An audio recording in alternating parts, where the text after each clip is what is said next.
Hi, I'm David Wallach, a writer with Innovation in Tech Today, and welcome to a special episode of Innovation Tech Talks. You see, what started out as a Zoom call for a story on Mother's Day with Miriam Gimal, an autism expert, a life coach, and an expert on MIRT, a groundbreaking technology used to analyze brainwaves and help people with everything from anxiety to PTSD.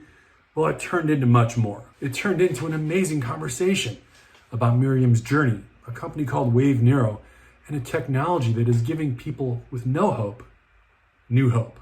Even more than that, it's a story about a mom, her love for her daughter, and the lengths we as parents go to do what it takes to make sure our children are okay. And in Miriam's case, she also changed the world.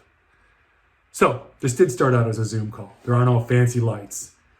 We don't even have microphones. But Miriam's story is so special, we decided to share it with you anyway. So let's jump right in.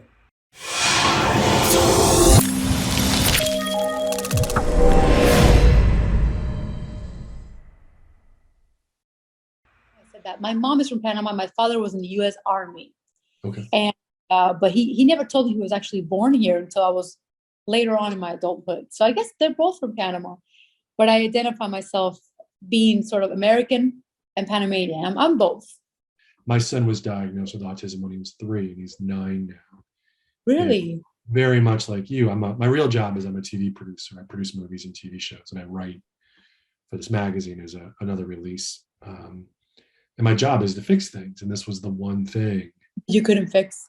And I actually wrote an article about it for a parents magazine that I was working at an ad agency, and the owner of the agency, but his daughter is also on the spectrum. And when my son got diagnosed, I fell apart in the hallway, and he actually brought me into his office and sort of mentored me. He's like, your life just changed forever, and you do whatever you can for the rest of your life to make sure that he has what he needs. And he's flourished. I get it. For me, it's about flourishing not only with my daughter, but helping others do the same. It's something that I live for now. I mean, I think that every parent who gets a child diagnosed with autism feels like their life is over for a little bit. And then you realize, no, it's not. It just means it's something new. And it took me quite a few years to realize it. And because I've sort of been through hell and back, I feel so much power in this message I have for other parents going through the same thing of, no, wait, your life isn't over. It's not over. So much you can do for your child, but life is today, really. And most of us, what do? We think about tomorrow. We don't think about right now. And most of the time, we're pretty good. We're okay. And so it's about that catastrophe in the future that we're, what's going to happen when I'm not here? Will he talk? Will she get married? And all these things that cause so much uncertainty is what we feel like our life is going to be based on fears. And so I'm devoting my life to just getting people right back here. Come back here. Come to me. What can we do now? What can we do here in this space today when we could actually do something? No, doesn't matter how much you're going to think about the future. It doesn't matter. You cannot control it. Impossible. You cannot control the future. You can't control the rain. You can't control how it speaks. But you can is come back to the present and figure out, well, what technologies exist? What diets exist? What therapies exist? What can I do today? But not looking at your child like a project because they're a child. I laugh with my wife now because working in the media and sharing our story, I'll get a phone call or a DM from someone saying, hey, can we talk? And you know exactly what it is. It's like, sure, no problem. Absolutely no problem. It's the same thing. Good. Now you're there. Now it's time to move forward. And now it's time to understand that it's just a journey. It's not a death sentence. Exactly. And you can appreciate how hard it was for that person to write you those words. Yeah. Because for them to get to the point in which they can admit something like that is tough. And so I have a couple of things going on with my I have an Instagram account, and I also have a show that I do every week live. And it's about helping any parent that's going through any unexpected diagnosis, because whether it's autism, cerebral palsy, diabetes, cancer, whatever it is, if it's unexpected, it's unwanted. And if it's unwanted, we go into denial. And if we go into denial, we're in pain and we freeze And so I have found that through my voice, we can get these people consciousness, mindfulness, like, okay, yes, I am exactly there. I hate my life. I'm in denial. Great. It's a good place to be for a second. How do we get out? How do we move on? How do we embrace the things that we usually fight against? You fight against your intuition because you don't want to hear it. You fight against, reality. You'd rather go shopping or rather drink, or you'd rather be on social media because you don't want to deal with your reality. But when people get sick of that because they really need you and they want your attention and you still can't deal with it, then you fight against your vulnerability. You know what I mean? It's like, yeah, I'm not going to talk to you. You're gonna put a label on my kid, and we build this armor, and before you know it, we're in jail. And so, because I've gone through all those phases, now how do you get yourself out of jail? And unfortunately, it starts with vulnerability. Now it's like, well, you got to drop that armor, and that's exposing yourself. And so I give people the courage to do that, and then embrace their reality. Like, what is reality? Is it the thoughts in my head? Or is it what I have in front of me right now? And the moment you embrace your reality, I'm talking about what is real, you start to, understand that you can handle it. And then all of a sudden your intuition comes back online because you're willing to listen. You're not scared anymore because in the present moment, you can do something about it. We have to take a quick break. But when we come back, we're going to hear more from Miriam and learn how technology, persistence, and love help change her autistic daughter's life forever. Today's episode of Innovation Tech Talks is brought to you by Omron. Omron is a world leader in technology designed to solve social issues, improve lives, and build a better tomorrow. They serve a range of industries which utilize their technologies to innovate and grow factory automation, healthcare, mobility, and energy management. In the industrial automation business, Omron technology demonstrates the power of machines to unleash human potential, pursuing the ideal in automation, in which people and machines are working together in harmony. Omron provides sensing, control, safety, vision, motion, and robotics technologies for the automotive, food and beverage packaging, semiconductor, electronics, life sciences, and infrastructure industries.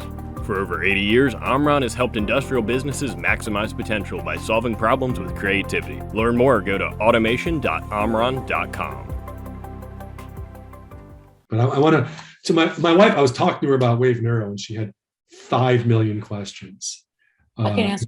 Maybe at some point, because it's she wants to know more about it. But in a nutshell, what is it and how is it helping people? Well, first of all, you should know it changed my life. It changed my daughter's life. Raquel was diagnosed with severe autism. This was a child that at 3 years old would bite herself, scream. You couldn't take it out of the house. Like, let's say at 6 months old, she could go to a restaurant in her stroller. At 1 year old, she couldn't do that anymore. Let's say at a year and a half, she could be in the car. At 2 years old, she couldn't be in the car. Like, her autism became progressively worse. And I am a very powerfully minded woman. So by age 3, my daughter, this was 13 years ago. By age 3, my daughter had a repertoire of stem cells, fecal transplantation, IVIGs, GCMF, all the therapies you could imagine. I even bought magic water from some Chinese dude that told me this works, and I believed him, okay? Because it was magic. It wasn't magic. It didn't work. I spent $200 for no reason. But anyways, my point is, I by then had gone through the diets. I did everything that you could do physically at that age. I don't know did you ever hear of Jeff Bradstreet? Well, at that time, he was one of the best doctors for autism in the US. He had over 4,000 patients. This was 10 years ago. So there wasn't that many cases like there is right now. And so one day he sat me down and he said, listen, I don't know what else to give you. Your daughter still severely autistic. She has gone through everything I could possibly imagine. And I have no more aces up my sleeve. And that day I was hysterical, and I thought, how could this be it? Yeah. And he sat with me and he said, well, there's just one thing. They just talked to me. They just reached out yesterday. It's a company that uses, transcranial magnetic stimulation for depression, but they want to dabble in the world of autism. And I thought, I don't know what that is. He goes, well, I don't really know much either, but let me show you their websites. But back then I was going on intuition and fear and love. And there was something about that that made my heart say, this is what my daughter needs. I had no scientific evidence. And so with just looking at that, something inside of me said, you need to go. So I show up and my daughter's hysterical, and just to give you like a little bit of who she was. When we left Panama to go to California, I took my marriage certificate and her birth certificate because I knew that they were going to think I was kidnapping her. I knew that they would. And sure enough, she screamed and bit me and she attacked me in such a way in that trip and this was 10 years ago. So today you say, oh, she has autism and people get it. 10 years ago, this woman is kidnapping this child. And sure enough, there they came, immigration with all the officers. And I'm holding the child. My husband's already looking for the documentation to prove that she's mine. This is what level we're talking about of disruption for our life. So we show up and they explain, okay, you have to do a quantitative EEG, which means that we're going to be able to take a look at the brain waves in Raquel's brain and see how they're not working with each other. And all I heard was, what? EEG? She's not going to sit down. Like I wasn't listening to the explanation. Anyways, it took 4 hours to get her to close her eyes for 2 seconds. Now, I'll tell you this, it's never happened this severely ever again.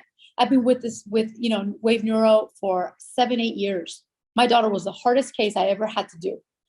And so she sits down, we're strapping her in. It's when the results came back and here's her brain. And this is why she is the way she is. There was so much validation. I just couldn't believe what I was hearing. Let me explain to you.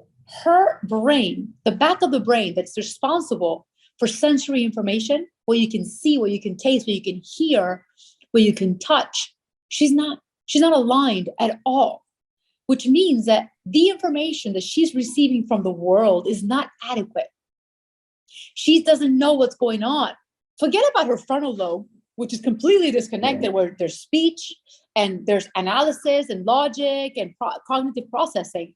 We can't even get there because the back is so disrupted, which, by the way, it's not common. Usually children with autism have a great sensory input, like things come in. The problem is usually in the frontal lobe when they have to get it out. With her, it was all over the place. And so he goes, when you go to the zoo and you see a tiger in the cage, what's the tiger doing? The tiger is walking back and forth. And then it comes a second where he turns around and he falls asleep. So he goes, a tiger isn't meant to live in a cage. So the way that the tiger releases anxiety is by creating a routine, because he knows where he's going and he knows how to relax that way. Your daughter right now is a tiger in a cage, and her cage is her mind. And so he's like, and you want her to talk?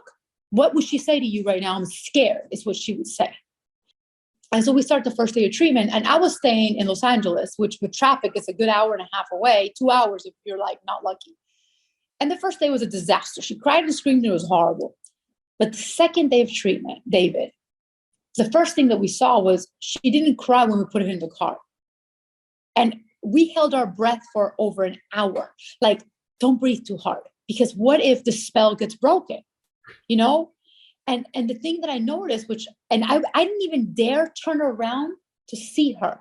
So that what I did was I put the mirror down and I looked at her through the mirror, and I could see her with her eyes. Instead of like having that like glazed over look, she was like intently looking at cars and at trees. And it was like, there's something going on. When we arrived at BTC at the time, we didn't want to slam the door too hard.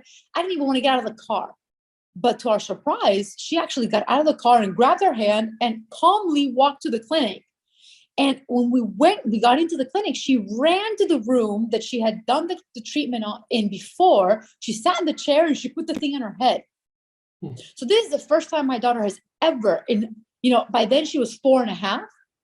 The first time she ever has shown any kind of understanding towards anything. That day, we went back to my aunt's house, and my husband and I are in the kitchen, and we're talking about, whispering almost, like how amazed we are. And all of a sudden, this little girl shows up with a little cup, and she says in Spanish, "Dame más jugo," give me more juice. And it was like a ghost said those words because we have never heard her voice before. And we couldn't believe she started to speak after 2 days. And so we took our cell phone and we started to like, film her because we couldn't believe it. We wanted proof. And so Raquel goes outside and she takes a lemon from a tree, takes it out and smells it. And my first thought is, how does she know that the lemon smells? How does she know? She's been in a room for 4 years. Like, how could she possibly know? Well, there was things stored in there that she never had a chance to show. And all of a sudden, her twin sister grabs a lemon and takes it away. And I'm thinking to myself, crap. I mean, finally, she's enjoying something and she ruined it. And to my surprise, what does Raquel do? She grabs the lemon back and says to her sister, "It's my lemon," and starts to tease her sister, "My lemon, my lemon, my lemon." Come on, man, 2 days of therapy. And so a week in, she comes up to me, which by the way, I was a nobody in her life. She comes up to me and she asks me to hold her, to carry her, which was like really weird because this wasn't something she could handle. Right. So I'm holding my daughter and she grabs me by the shoulders and she separates me from her body and she goes, and she hugs me. And then she separates me from her shoulders once again. She goes, and she kisses me. And this goes on for about 15 minutes. And my aunt is like, "Miriam, is your daughter knowing you for the first time?" And I said, "She just met me." And I'm looking at her and I'm telling her, "Nice to meet you. I'm your mother." And by the month treatment, we were in Disney with my daughter. Wow. So from everything from starting to speak to becoming aware of who her parents were, to being able to have zero anxiety, to being happy and comfortable in this world, no longer having to make routines to survive her environment, to follow instructions, eye contact, immediate eye contact. We have gone through hell and back. But I can tell you that the day before our last treatment, right before I walked through the doors, I called my husband and I said, "Guess what? We're going to open a clinic in Panama." And he said, "Did they tell you that?" I said, "No, I'm telling you that. And I just want to know if you back me up because I'm about to make this assumption." And he goes, "We'll sell everything we have." And we got the first clinic. And Bradstreet, which was a doctor that was working with Raquel at the time, he doesn't live anymore, but he came to Panama to see with his own eyes what had happened. And he also said, "I want this technology in my clinic." And that is how everything began. They're doing so many amazing things, furthering this, making so much technology, so many innovative things. But everything started with that little girl, with a mother with a lot of passion and a voice. I believed that I could reach millions, and I did. And so Wave Neuro, what does it do? It changes lives. And I am a mother with an experience. Now, I, throughout the years, have accumulated quite a few doctors, pretty important ones that will put their hand in fire for this. People who are now sending me patients, whereas before they were like, "No, that's not proven." Now they're saying, "Well, I have no other option to give you, really, because I'm a neurologist. I don't want to medicate your kid because it's not really proven." To me, it's anybody with a brain can benefit from this. It's not about changing who our children are. It's about giving them more capacity. Wouldn't you want more capacity to concentrate? Wouldn't you want more capacity to focus? Wouldn't you want more capacity, to think faster, process faster? Well, our kids want it too. The difference between that is that sometimes their condition plays against them a little bit. So why not take the lead? And with this brain technology, they can get them simply to have more power over themselves. Obviously, everybody is different. Every child's it's going to be different. Right, the spectrum. But here's the thing. We know, like the first thing you said to me in this interview was, he's flourished. And for us, that means anything he does that is better than before. And so that's what Wave Neuro does. That's what Mert does. gets them in a better place. And then all of a sudden you're like, oh my gosh, how crazy is this that he's doing this now? How crazy is that he can do that now? And so I would wholeheartedly recommend this therapy for sure. How would you describe yourself in a few sentences? Before I would have said resilient, but I'm reading this book called Anti-Fragile. And I'm going to tell you, I am, and I aspire to be anti-fragile. And what that means is that when I fall, I don't just get up. I see what made me fall and I figure out why the universe sent me this. Why? And I try to make it better. So I believe that every obstacle that is put in front of me is meant for me to grow and to actually find benefit in it.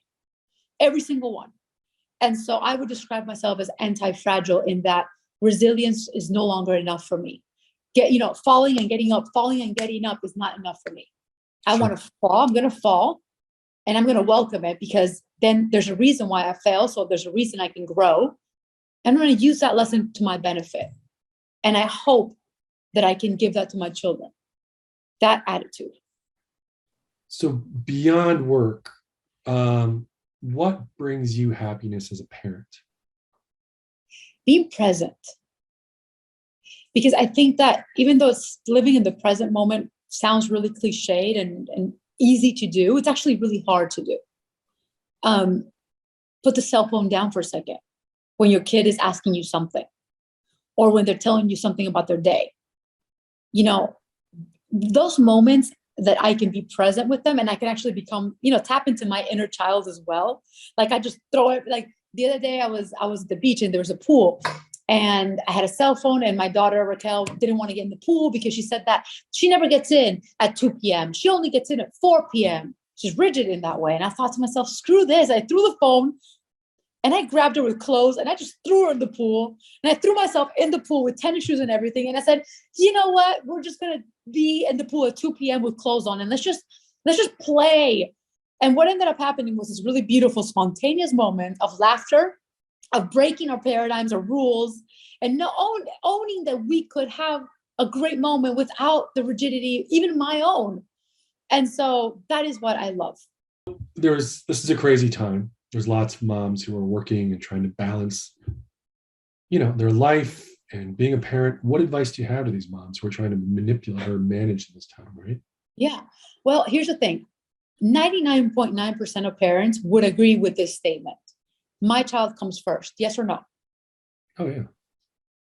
But most parents don't understand, at least mothers, they don't understand that usually that belief comes married with another belief of in order for my child to come first, I have to come last. And so busy mom means dedicated mom, which means the best mom. And here's my medal. But at the end of the day, I'm exhausted and I hate my life and I'm resentful for everybody I have to take care of. I don't want to cook. I don't want to do laundry. I don't want to take you to school. I don't want. And so our life becomes filled with a bunch of I don't want, but then I have to because I want to be a good mom, and being a good mom means I come last. And so my first advice is taking consciousness in this, that your child can come first, but for that to happen, you have to come right before them. Because if your cell phone only had a 1% battery left in it, are you going to give your phone to your child, or are you going to put it in the, to charge? What's smarter? And so we are what everything revolves around. And for us to be able to handle that, we have to learn to stop that hurricane of busy, crazy, pack the lunch, go to work, take care of the husband. We have to learn to take care of ourselves. We have to breathe. We have got to breathe. We have to find ways in which to connect with ourselves and give ourselves permission to without guilt. So what's the biggest advice? Be a priority as well, because that is how you can recharge your battery enough to deal with this fast life. Hey, life is too fast. Slow it down in your mind. What do you want for Mother's Day? What's the technology gift innovation that I do want to say something before I answer that question. there's one really cool thing that every single mom that you've mentioned has in common with what I feel like I am. We all have a mission. We don't lose that part of ourselves that loves something so much that you go for it. And that is in part what we talked about before. It's that mom that's exhausted, that mom, that has so many things going on. Most of us let go of that dream. Most of us let go of that mission. Right. And we can still be women. We can still be entrepreneurs. We could still have that power and our mission in life and still have children. Yes, they're important, but so are you, and so is your life, and so is your mission. And so I want to teach my children that no matter how many kids they have, they're just as important. Yes, they're under your care, but what kind of care do you want to give them? You want to be resentful? You want to be tired all the time? I want to teach them that they can do anything they want. There's no barriers. What do I want for mothers? And so I read this question ahead of time, and I thought to myself, well, what do I really, really love? And I love peace. I love to take care of myself. Like, I feel like, when I have time and for myself, I read, I feed my soul. Wave Neuro is coming up with this really cool thing called Sono. Sono is more like brain maintenance, brain performance. It's for anxiety, and it's for, to keep us active. And so even though, it's not for my daughter, it's for me. So when Sono comes out, I really, really want one of those, because when I was trying out the prototype, I would spend, the 30 minutes it takes, I would put it on my head and I would read. And I would have a great night's sleep because of what it was doing to my brain. And so to me, it's like, if I'm going to invest in myself, like I want inner peace. I want my anxiety to drop. I want to sleep like a baby. I want to recharge. Like, that is what I want. I want a gift that is going to support me as a woman, as a mom, as an entrepreneur, as a business lady. Like, I want to self-care. There is a lot more of Miriam and I talking, but we're going to cut it off here. If you have any questions about parenting, autism, or how Wave Neuro might be able to help you or someone that you love, you can check out the links below. I'm Dave Wallach. Thanks for joining us.